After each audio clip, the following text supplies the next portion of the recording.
Yo, it's your boy, Pravi MVP, back with another video that's going to save you time, VC, and frustration in NBA 2K25. Today, we talking about a mistake so many players make every year, making builds they just can't handle. I've seen it happen, and I've been guilty of it in the past, but this year, we fixing that for good. Finesse that like button and help the channel grow. Also, we're including live gameplay from the Proving Grounds and the Starting Five, featuring two of my builds, the Perimeter Punisher and Snag Mahomes. The links to both builds will be in the description.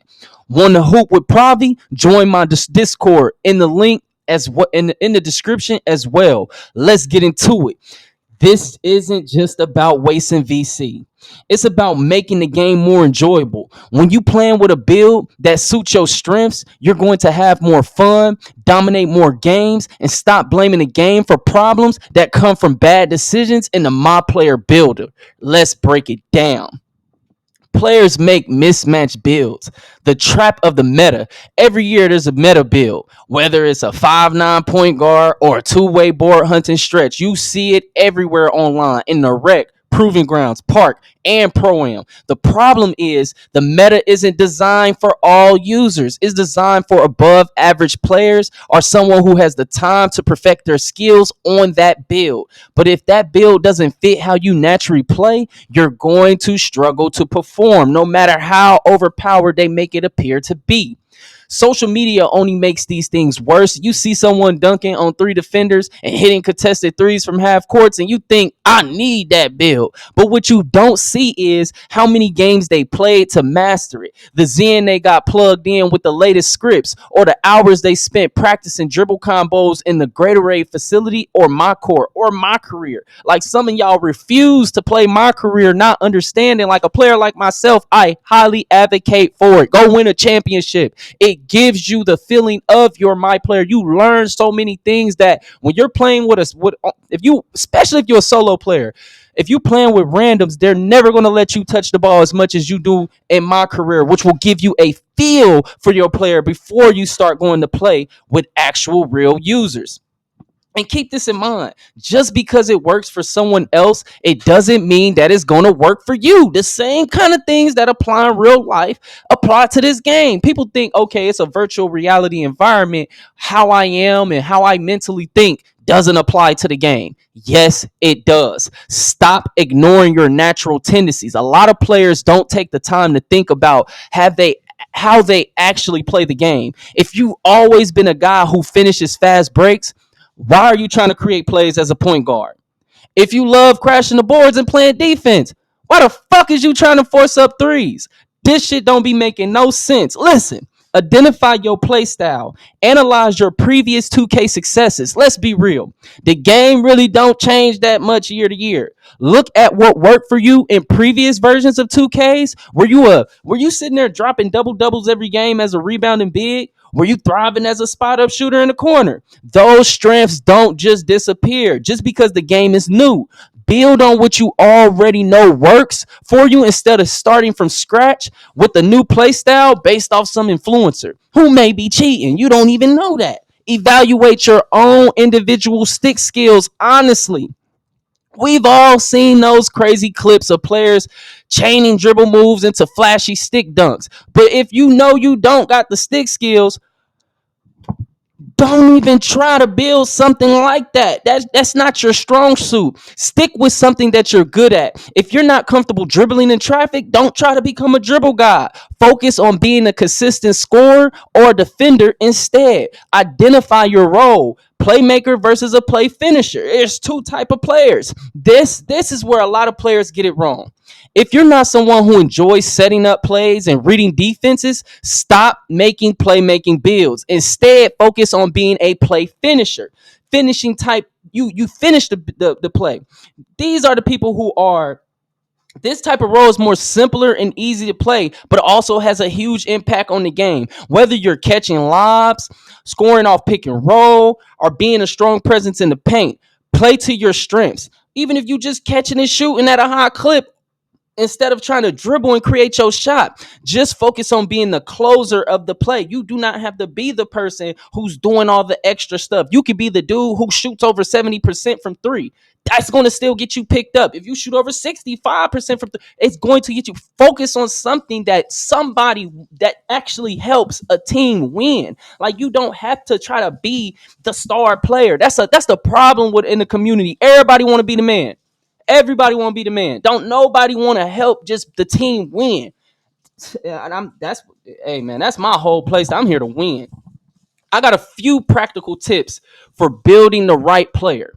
Tip one: stick to your strengths. Take a hard look at your gameplay and build around your natural abilities. If you've always been an elite slasher, prioritize attributes like driving dunk, layups, agility, and speed. Don't waste points on 3-point shooting if you know that's not your game. And look, I'm a person that advocate for shooters only on the. I feel like every build should be able to shoot besides center. But if you know it's not your game, leave it alone. Instead, have high passing to complement the driving kick play style, which pairs well with shooters. Shooters still need somebody to attract the attention of the defense and kick it to them. What y'all go wrong on is when you make these slasher builds and then you can't fucking pass. That makes no damn sense, bro. Because that means if you get stopped in the paint, even if it's 2, 3 people that done dropped on you, you can't even hit the shooter on time in his shooting pocket for him to shoot. That is what's gonna make him get on the mic and call you fucking trash. That's the problem. Y'all create slashers, but you're not thinking of the team when you're doing it. If you're gonna create a slasher that can't pass, go to 1-on-1. You shouldn't even play 5v5. A slasher that cannot pass is one of the dumbest shit I've ever seen. I'm seeing all these high 93 driving dunk builds because of the content creators, but with 61 pass, 71 pass. That's not good enough for you to be all the way in the paint in traffic trying to kick it out, because that's what y'all do. And instead of you kicking it out to the person on time, you throwing turnovers, you throwing Stevies, you just messing up the whole play style. It's not a problem that you can't shoot. It's the fact that you're not complementing it with the correct attributes. Tip two: test your build before you commit. 2K gives you the tools to test your build before you even lock them in. Spend time in the My Player Builder trying out different setups and actual gameplay scenarios. Does the build feel natural to you? Are you making the same kind of plays that you're used to? Testing is your chance to make adjustments before wasting that VC. Because I ain't gonna lie, a lot of dudes out here just straight up donating money because they know damn well them bills don't fit them. I be playing with them. I'm like, the first 2 minutes of the game, you could tell the small forward ass. And it's all because he has a build that does not fit him. If people just lean into builds that actually fit them instead of trying to follow what somebody else is doing, bro, we will have a better community with better continuity on the court, even with random teammates. Even as a solo player's experience will be better if people pick builds that were better suited for them. Tip three: don't overcomplicate your build. You don't need to create no build that does everything. Specialization in 2K25 is the key. If you are a shooter, make sure your shooting stats are maxed and focused on badges that improve your off-ball movement. If you are a defender, prioritize lateral quickness, blocking, perimeter and interior, and rebounding. Simplicity and specialization is better than trying to cover every base and not being good at a damn thing. I be having these dudes that just, I get in games, bro. Dudes think they can do everything. I don't even be knowing what they build is. I be getting on the mic. What the fuck are you, bro? You trying to do everything, but you ain't doing none of it good. He running to the paint, get blocked. He shooting threes, air balls. He trying to dribble, get ripped, trying to pass. I'm like, what the fuck did you make, bro? It doesn't you can clearly tell when somebody makes something that don't fit them because the shit just don't make no sense on the court. They just a net negative on the court the entire time. Focus on building a build that's going to be a net positive. It doesn't mean that you got to be the dude with the 99-3. You might be a dude that's meant to have just a 99 perimeter defense. That might be your calling card. Lean into it. Stop listening to other people, bro. I'm going to give you the facts. I'm going to give you the truth. I'm not going to sugarcoat shit, bro. I'm going to tell you what it is. Like, you need to lean into whatever it is you're good at. I don't give a fuck what everybody else doing. Fuck what Pravi talking about. If I'm talking about shooting is what you need to be doing, but you ain't no shooter, nigga, fuck what I'm talking about. Do what worked for you. Tip number 4: consider your physicals. Physical attributes are often overlooked, but they're game changers. Speed, strength, acceleration, and vertical are just as important as badges and skill points. If you're a big man, strength and vertical are critical to dominating the paint. Mine's is more all around type build because I can guard the perimeter. Like you have to know what you want to do with your build and then make a build that's around what you're trying to do. If you are a guard, speed and acceleration will make or break your ability to compete. I be seeing a lot of dudes making guard builds. Not only are you short because you want more attribute points, but then you stop on your agility at 77. I want y'all to understand something about the agility rating, or the acceleration, whatever. That is very important as a guard creating space quickly. Like if you have low agility, I don't give a fuck what your badges is. It's gonna be hard for you to create space. It's going to be very hard for you to create space. Now, the common mistakes players make and pitfalls to avoid. Copying the builds without context. I cannot stress this enough. Don't just copy a build you saw online. If you don't know why that build works for someone else, it's not going to work for you. Builds are deeply personal to your play style, so take the time to tailor them to your gameplay. I look at my player as an avatar. That is how you have to look at it. How your brain thinks and is wired. That player, if you don't pick up the controller and you cut your game on and you go and blow your player up, he will not fucking move. So everything based on what he do is based on how you think. You need to pair those two things together to make a build that fits you best. I don't care about nothing else in the game. That has to come first. People have to start thinking how they naturally think affects the game. Neglecting the basics. Players often chase badges or high ratings in areas they don't even need, while ignoring essentials like strength or consistency in their primary attributes. A shooter with an 85 3-point rating but no speed or agility is useless. You won't get open and have to stay to the corners because without limitless range on gold or higher, you ain't gonna be really stretching the floor effectively. Nor will you be quick enough to get to a spot without a defender being on your motherfucking ass. Like, I don't know how y'all think 2K is played. See, look, they got the offense moving slower than the defense. You can look at 2K2s, which I like. He's a good content creator. Very short videos, get straight to the point. I watch 2K2s, the 2KTUTES. Fuck with that dude. He make quick content and he gets straight to the point on certain things and nuances in the game that fucking matter. And a lot of people overlook these little nuances because they be so concerned on badges. Badges ain't everything, bruh. It don't matter that you got all these badges if you don't got the things to support those badges around it. So many players often don't think about team needs. If you are running with a squad in rec, proving grounds, or pro-am, think, what are your team needs? Are you duplicating someone else's role? Make your build that complements teammates instead of competing with them. And that is what we see in NBA 2K25, bro. Your own teammates is competing with you. He want to be player of the game. He don't care that you got 20 points in the second quarter and you ain't missed a shot. He want to be that guy. You got him fucked up if you about to be the star. That is how niggas be thinking. And it just be and that shows the selfishness, and it's really a micro. It just shows the mentality of society. Like they really don't want to see another man shine. It's a crab in a buckle a crab in a barrel mentality. Even on 2K, if a nigga see you taking off or you doing good, he want to pull you down. Final advice and motivation. Listen, please build a build that works for you. At the end of the day, the most effective build is going to be one that you're comfortable playing with. Forget the meta, forget what everybody else is doing, and focus on maximizing your strengths and minimizing your weaknesses. Enjoy the process, bruh. Make the right build. It take time. And you got to experiment. Don't rush it. The more thought that you put into your build, the better you'll perform and the more fun you'll have. Share examples of successful builds that you use and why they work in the comments for everybody else can grow. All right, that's it for today's video. MVP gang, remember, stop chasing builds you can't handle. Build something that fits you and you'll be dropping dimes, scoring buckets, and locking up defenders in no time. Don't forget to finesse that like button, comment, and subscribe, and let me know in the comments what builds are working for you this year. Blessings to the Most High. I'm out. Peace.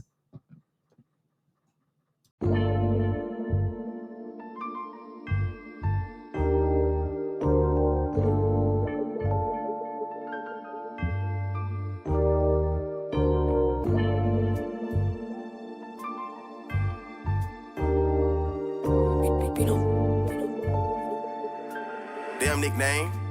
This the one. This the one.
nickname.